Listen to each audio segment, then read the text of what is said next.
Hello everyone, this is the demo of my implementation of Chan's algorithm, the most efficient way to solve the convex hull problem. This, as we know, comes by combining both the Graham-Scan and the Jarvis-March algorithms. I have used matplotlib in Python to animate this algorithm step by step. We will now look at an example run of 27 points. So I'll enter the number of points as 27. The program now prompts the user to choose whether they want to generate these points randomly or mark them manually on the matplotlib campus. So let's generate the points randomly for now. So I'll select 2. Now in the next step, we choose the value of m, which is the group size that's used in Chan's algorithm. We can specify a particular value of m if we want to visualize only a single iteration of the algorithm, or we can select 0 if we want to see how the Chan's algorithm is performing for all of its iterations, that is when m starts with 2, goes on to 4, 16, 256 and so on. So let's start with a single iteration for now, and I'll choose the value of m as 8.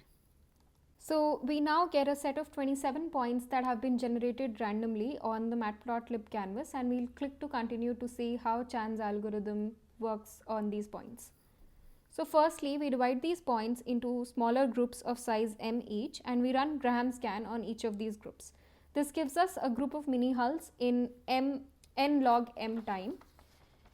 Now we take these mini hulls and plug them into Jarvis-March, which is the gift wrapping algorithm. To use gift wrapping on convex hulls rather than points, we perform a binary search, which is animated by this yellow line over here, to determine the tangent between an extreme point and a convex hull. Therefore, as we can see over here, using this method, we are able to compute a convex hull of convex hulls in n log h time, where h is the size of the output, which is the final convex hull.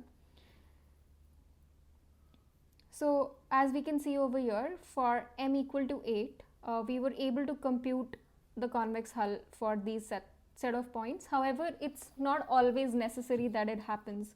For example, in this case, the iteration with m equal to 4 would have not given us a complete convex hull. We will now have a look at all the iterations of the Chan's algorithm. So I'll select 0. The 27 points that have been generated now are exactly the same because I seeded the numpy, a random value, and we'll start with m equal to 2. So this shows the Graham-Scan step for m equal to 2. We have groups of 2 points each, and now it will run the Jarvis-March.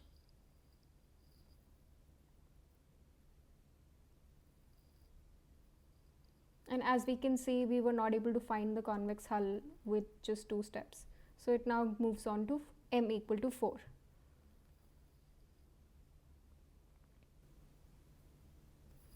As we can see, we were not able to compute the convex hull within 4 iterations. So next we move to m equal to 16.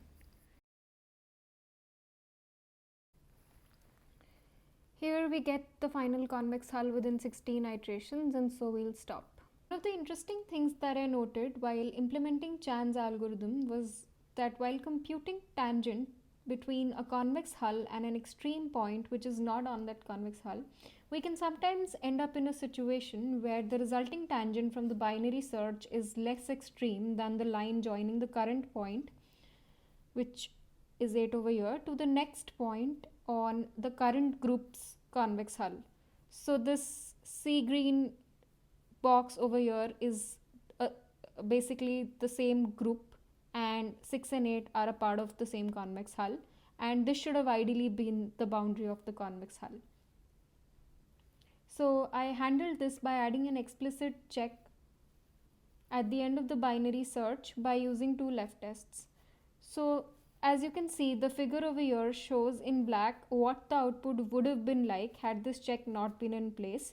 We can clearly see that the convex hull comprises of the points 0, 8, 6, 9, 2, 10 and 7 and back to 0, which is obtained when we join 8 to the next point, which is 6 in the same convex hull.